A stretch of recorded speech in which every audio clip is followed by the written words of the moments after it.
From MTN News, this is Montana This Morning. Even if you never get a COVID-19, it could still threaten your life. Up next, see how a Montana family struggled to save a loved one because of the pandemic's effect on our state's healthcare system. Butte health officials brought back a mass vaccination clinic to try to boost vaccination numbers. I'll tell you how it went coming up.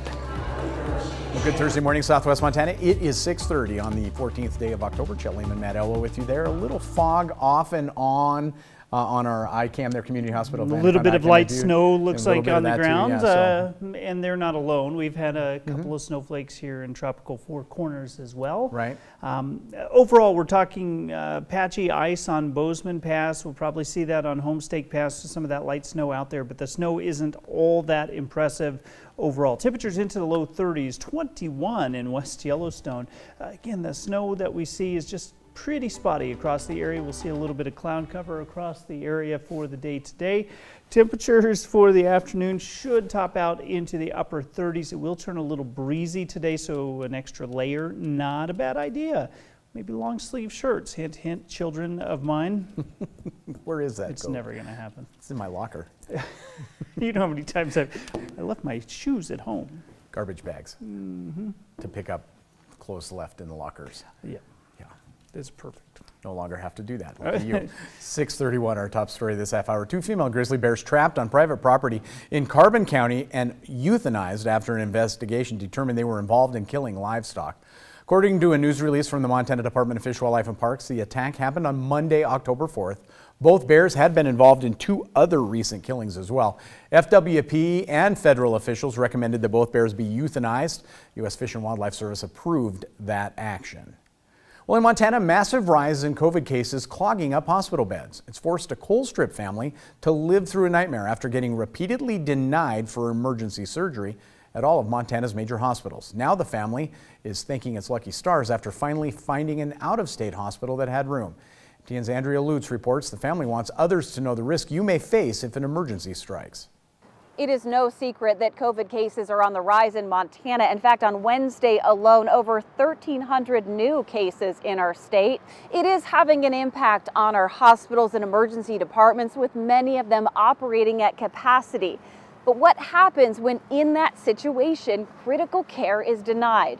Where do families needing emergency surgery turn? We were even going like Bismarck, Dickinson, Rapid City. Time was of the essence for Janelle Loining's husband, Sean. On Monday, he was just not doing well. He was in severe pain, and I said, you have to go to the emergency room. He had a perforation in his bowel, which at any other time but the pandemic might be an easy fix. I guess I never realized it was this bad. Turns out, no, we can't take you. We don't have the staffing. No, we can't take you. We don't have the surgeon. They were denied at every turn. So you're telling me my husband was going to die because you guys are overwhelmed with COVID?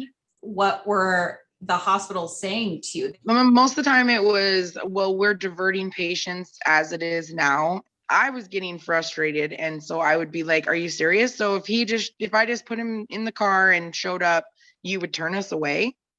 And they basically said yes. I checked in with both Billings Clinic and St. Vincent. Officials saying extremely high patient numbers across Montana means hospital resources may be stretched at times.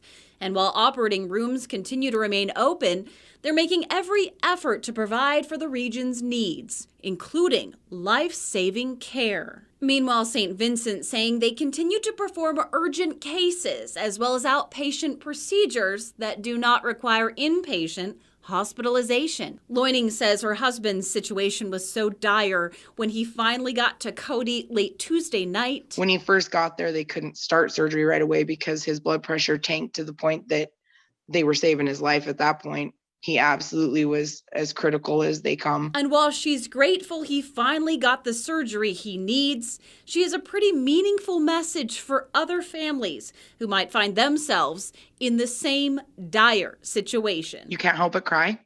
You can't help but think of the ones that maybe didn't get the help because they didn't push or they didn't know. I just wasn't going to stop. I wasn't taking no for an answer. And also in response, hospital officials tell me that they advise anyone seeking immediate and critical care to get out there and find it. Well, that is exactly what the Loining family was forced to do. In Billings, Andrea Lutz, MTN News. 6:35 now. While experts agree that COVID-19 vaccines have proven to be extremely effective, scientists around the world are trying to build an even better vaccine. Some say a universal vaccine targeting multiple families of coronavirus could fend off another pandemic. Asher Karashi shows us what the next generation coronavirus vaccine could look like. One thing we've learned about fighting a pandemic is that as a virus circulates amongst the unvaccinated, more infectious variants like Delta can emerge.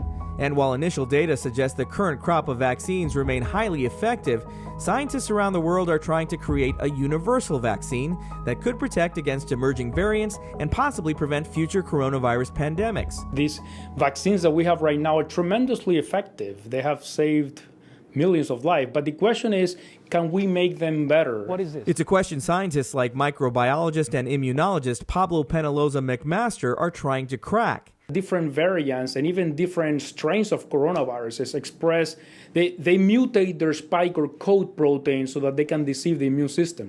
He says the spike protein, the outer structure responsible for viral entry into the host cell, is what the current crop of vaccines target. But because of its ability to mutate and outfox the immune system, it's also a moving target. So we're trying to find other targets that we could teach the immune system how to work on, like this protein which is expressed in the inside of the virus is called the nucleocapsid. He and his team recently published a study showing that targeting not only the spike protein but also the inner guts of the virus could provide broader protection and help prevent breakthrough cases as well. These are responses that could recognize different coronaviruses, not only SARS-CoV-2. They also wanted to test for cross protections. They immunized mice against the 2004 strain of SARS-CoV-1 to see if that would offer any protection from SARS-CoV-2. To our surprise, we saw that the mice were also protected from SARS-CoV-2. So that shows it's a proof of concept that a SARS-1 vaccine could not only protect against SARS-1 but also SARS-2. COVID-19 is just one of 7 known human coronaviruses. And with more of these viruses likely to jump into the human population in the coming years, a vaccine development foundation out of Norway is giving $200 million to scientists who are working on a universal vaccine. It's taking applications until the end of this month. I think one realistic outcome is that we could develop at least one prototypical vaccine that protects against multiple coronaviruses. Researchers at the University of California, Irvine, UNC Chapel Hill, and the University of Virginia are already testing or studying universal protection. It's a quest to develop one shot to rule them all. I'm Asher Qureshi reporting. Back here at home, latest state report shows more people in hospitals in Montana from COVID-19 complications than ever before. Right now, 510 people are being cared for. That's the highest in the state since the pandemic began. 16 additional deaths from the state health department to report. That includes 2 in Butte-Silver Bow County. We first reported those to you on Tuesday. Total number of Montanans who have died due to COVID, 2,109. The state reporting 1,346 new COVID-19 cases. Back to Butte. The Butte Health Department and St. James Healthcare held a mass vaccination clinic yesterday. Obtain's John Amy reports it's an effort to get even more people inoculated against COVID-19. Health officials have returned to the Butte Civic Center to host a mass vaccination clinic, something it hasn't done since last April, in an effort to get more people vaccinated against COVID-19. It was back in April. It was a long time ago, so we're a little rusty, but we're doing good. Walk-ins were welcome to get free shots of Moderna, Pfizer, and Johnson & Johnson vaccines, including Pfizer booster shots for those 65 and older or those 18 and older with health problems. The clinic had steady participation, but far less than the spring clinics. The vaccine's been slow moving for quite some time now, well, since the end of March. So I'm hoping that we'll start picking up a little bit more. We've got a long way to go. Health officials believe vaccinations is the answer to beating the virus.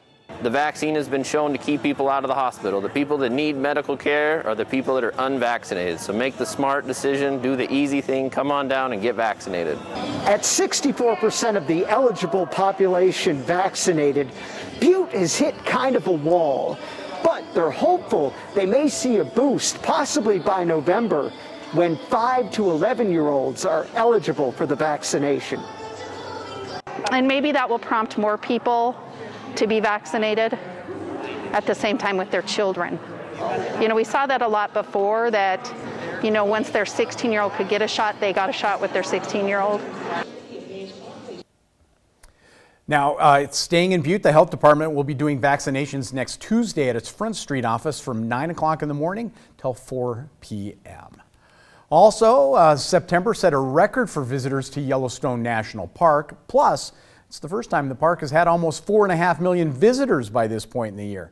In September, numbers were up 4% from September to last year, up 26% from September of 2019. If you were there in September, you were one of 872,695 visitors. That's up about 4% from last September, 26% higher than September of 2019, which of course was before the 2020 closures due to the COVID pandemic. So far this year, the numbers are up 32% from the same time last year. All right, 6:41, time for a quick break here on